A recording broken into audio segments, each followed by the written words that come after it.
Cerita sebelumnya adalah bagaimana saya pertama kali datang ke Jepang dan naik pesawat sendirian. Yang belum menonton video sebelumnya bisa dicek ya, bisa ditonton sebelum. Dan lanjut ke video yang sekarang, dari judulnya saja, bagaimana saya ketemu mertua pertama kali di Jepang. Ini adalah pengalaman pertama saya juga. Pertama kali saya sampai di Jepang itu tahun 2010 dan sudah ditunggu oleh istri saya ya di depan Kansai Airport. Waktu itu saya itu gugup sekali ya, soalnya sebelumnya itu naik pesawat itu pertama kali dan tidak bisa tidur juga di pesawat karena grogi, takut dan banyak pokoknya perasaan itu bercampur. Sampai waktu itu saya lupa minum air. Karena saya lupa minum air, saya suruh istri saya untuk memberikan air putih waktu itu. Saya minta tolong untuk memberikan air putih dan saya mau merokok.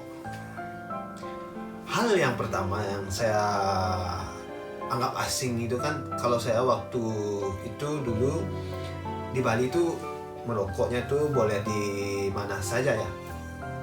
Di luar rumah juga nggak ada masalah, di dalam rumahnya nggak ada masalah, yang penting ada asbak gitu. Karena dari kebiasaan itu saya berpikir dimanapun boleh merokok ya, asalkan jangan di dalam gitu. Tapi saya sudah ditegur oleh istri saya, kalau di Jepang itu tidak boleh merokok sembarangan, ada tempat khususnya. Dan saya diajak ke tempat untuk merokok oleh istri saya dan ditunggu di luar oleh istri saya. Setelah 1-2 batang rokok saya selesai, saya kan keluar lagi dari tempat merokok. Dan entah kemanapun istri saya tidak ada di tempat semula. Dan saya sedikit panik waktu itu sebenarnya. Panik dan gelisah karena saya waktu itu tidak membawa uang sepeser pun dan tidak membawa handphone juga kan. Waktu 10 dan 11 tahun itu, 11 tahun yang lalu itu kan belum ada sangat terkenal dunia digital ya kan, belum. Waktu itu saya masih membawa telepon yang saya pakai di Bali dan tidak bisa dipakai di Jepang, dan saya tidak bisa menghubungi istri saya kalau saya tidak ketemu. Saya tunggu di tempat di mana saya pertama kali ditunggu oleh istri saya, dan sekitar 15 menit sambil grogi, sambil tidak tahu harus mengapain, istri saya datang. Dan saya tanya, kemana tadi sebenarnya, saya tuh tunggu lama dan tidak ada kabar gitu kan. Istri saya tuh bilang kalau kita tuh harus beli tiket bis untuk menuju sampai di Kobe, karena saya tuh kan tinggalnya di Kobe. Dari Kansai Airport sampai di Kobe itu kita harus beli tiket bis, dan istri saya membeli tiket bis itu. Untungnya istri saya datang dan perasaan gelisah dan grogi itu hilang kembali kan. Langsung aja setelah saya naik bis bersama istri, untuk perjalanannya itu dari airport sampai Kobe itu kira-kira 1-2 jam ya. Kalau saya sekarang bawa mobil, bawanya pakai jalan tol, kira-kira 1,5 jam. Tapi perasaan waktu itu sekitar 1-2 jaman lah, soalnya kan ada macet juga di jalan kan. Pertama kali naik bis di Jepang itu tidak ada pengalaman apa-apa ya, soalnya saya tuh tidur di bis. Sampai saya bangun, saya baru bangunnya tuh sudah ada di Kobe dan ada di Sanomiya. Karena kecapean mungkin, malam harinya tidak tidur, takut di pesawat, apakah pesawat akan jatuh bagaimana itu kan. Baru sampai duduk di bis saja sudah langsung ketiduran. Setelah itu saya sampai di Kobe, di Sanomiya ya.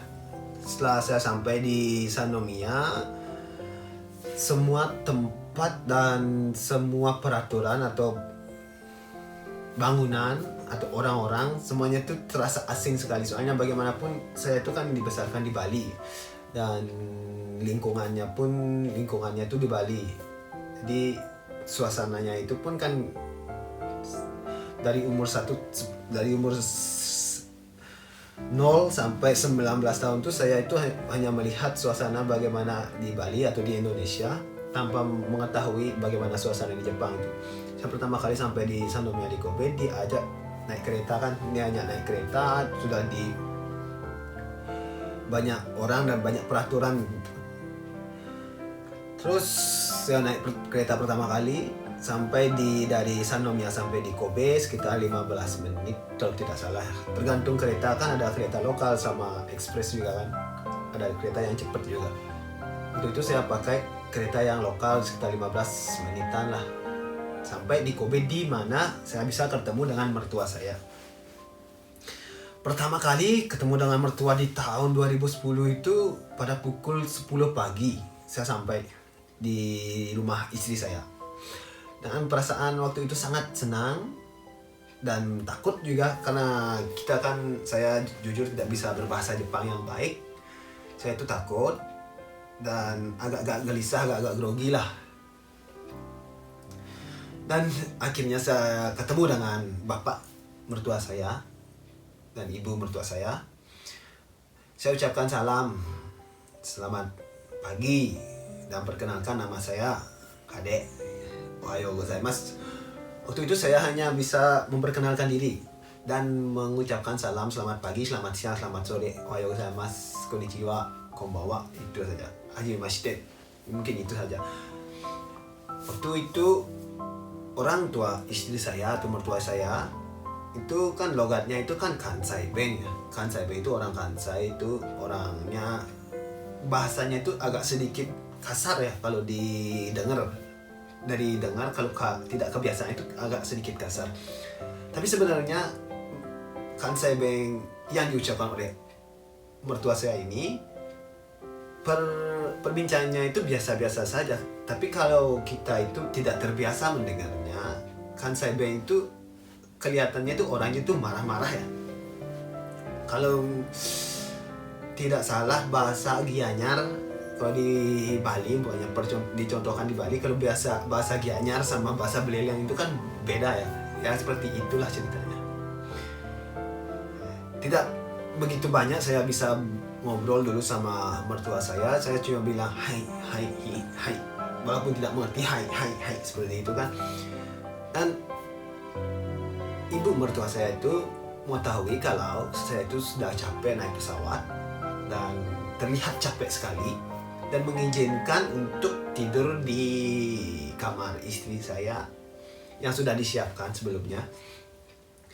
Tidur di kamar istri saya dari siang sampai sore. Dan dibangunkan oleh istri, diajak untuk ke tempat atau di mana kita akan tinggal, atau ya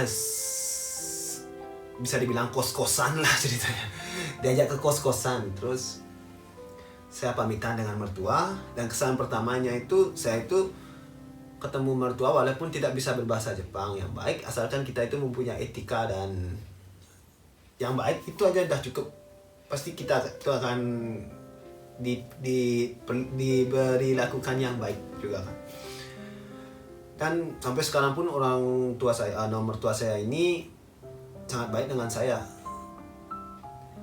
Sampai-sampai anak saya kalau sekarang pekerjaan saya lagi banyak, dititipkan di rumah mertua, dan kalau tidak sempat membuat makanan, dibuatkan makanan oleh mertua itu kan. Itu kebaikan mertua saya di Jepang. Jadi sekian dulu kesan pertama saya ketemu mertua di Jepang. Dan sekarang kan setelah itu saya akan ke tempat kos-kosan. Bagaimana saya tinggal di rumah kos pertama di Jepang tanpa mengetahui dan tanpa tidak bisa bahasa Jepang sama sekalipun waktu itu. Dan ikuti di video selanjutnya. Dan jangan lupa di like dan di subscribe ya teman-teman. Matur sukses. Om Santi Om.